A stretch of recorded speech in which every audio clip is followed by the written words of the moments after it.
વહેલી સવારે અમે લોકો પોરબંદરથી સોમનાથ જવા માટે નીકળી ગયા. સવારનો નજારો કંઈક આવો જ હતો. ટ્રાફિક બહુ ઓછો હતો અને સમુદ્ર રોડની સાથે કન્ટિન્યુ હતો. આ કોસ્ટલ હાઈવે છે જે હમણાં નવો બનેલો છે. તમે એનાથી આગળ દીવ પણ જઈ શકો. અમે લોકો પણ સોમનાથના દર્શન કરશું અને રસ્તામાં કંઈક રોકાશું. રસ્તામાં માધવપુર આવ્યું. અમે લોકો રોકાઈ ગયા, ત્યાં થોડો હોલ્ડ કર્યો.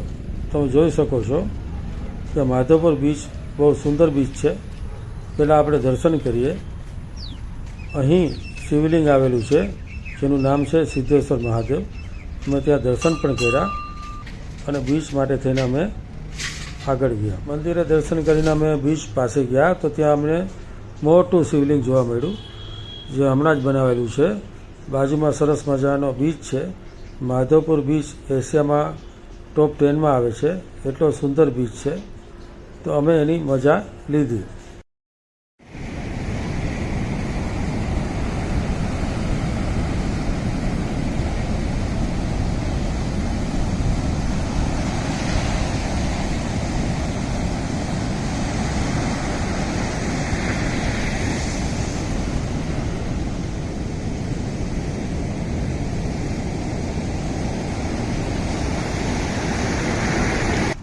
અહીં સ્પોર્ટ એક્ટિવિટી પણ થાય છે. આ ટાઈપનું બાઇક મળે છે જે તમને બીચની આજુબાજુ ફેરવે છે. આ 4x4 હોય છે એટલે રેતીમાં એને કંઈ તકલીફ નથી પડતી. આ રીતે ચાલે છે અને બાળકોને અને મોટાને બેસવાની ખૂબ મજા આવે છે.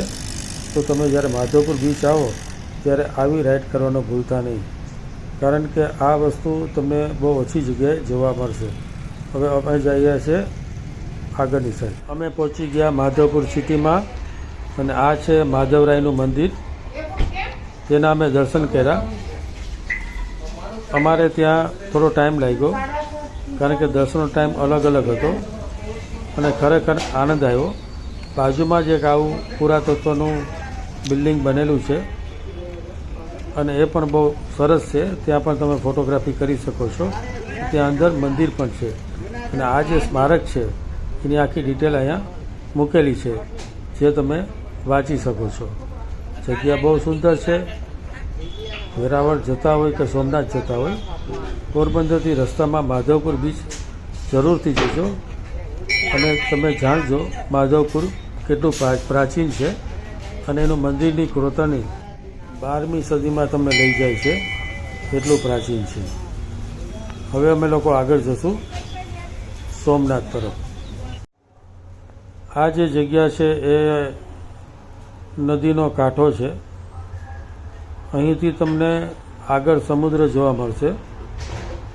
અહીં પંખીઓ વધારે છે. અમે લોકો પણ એની મજા લીધી અને તમે આગળ જોશો તો તમને બીચ પણ દેખાશે. અમે ઓલરેડી સોમનાથ પહોંચી ગયા છે. આ જે નદી છે એમાં પાણી અત્યારે ઓછું છે પણ આ ગોમતી ઘાટ કહેવાય છે અને અહીં લોકો ખાસ જોવા માટે આવે છે. આગળ કંઈ ત્રિવેણી સંગમ પણ છે. અમે લોકો ત્યાં નથી પહોંચી શક્યા એટલે હવે અમે સોમનાથના દર્શન કરશું અને આગળ તમારી સાથે મુલાકાત કરતા રહીશું. આ બાજુ પણ કોઈ વ્હીકલને એન્ટ્રી નથી. આ મેજિક છે. આની અંદર તમે ફ્રીમાં અહીં આવી શકો. આ બાજુ પણ રસ્તો બંધ છે. બધાને ચાલીને જવાનું છે. અહીંયા અહીં માર્કેટ પણ અહીંયા જ છે જે તમે જોઈ શકો છો.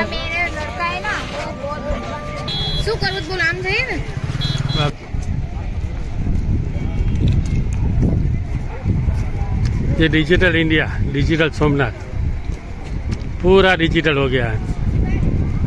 आपको प्रसाद चाहिए, आपको दर्शन करना है,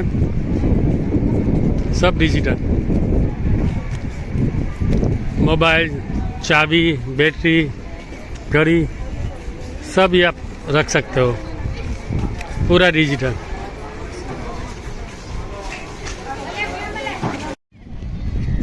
सोमनाथ का ये मंदिर 12 ज्योतिर्लिंग में सबसे पहले नंबर पे आता है। आप देखिए इसका नज़ारा। अभी हम बाहर निकलेंगे और समुद्र तट पे जाएंगे जो दूर से दिखाई दे रहा है। तो चलो।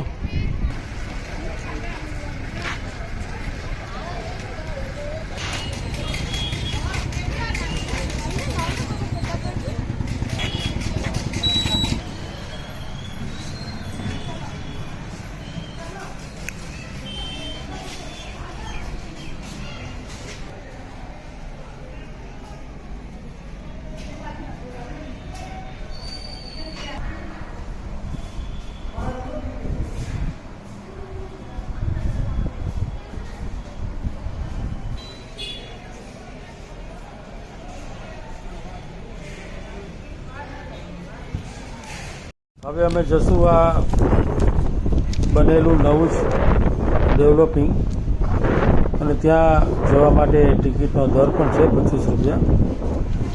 અમે લોકો ત્યાં જઈ અને સાયકલ ભાડે લેવી હોય તો લઈ શકો છો, એનો પણ ચાર્જ અલગ છે, 1 કલાક 2 કલાકના। જગ્યા બહુ સુંદર છે, બાજુમાં શોપિંગના સ્ટોર છે, ફાસ્ટફૂડ જમવાનું બધું અહીંયા મળે છે। અમે લોકો બીચની નજીક જઈ રહ્યા છે। ચલો તમને આગળથી એનો નજારો બતાવો।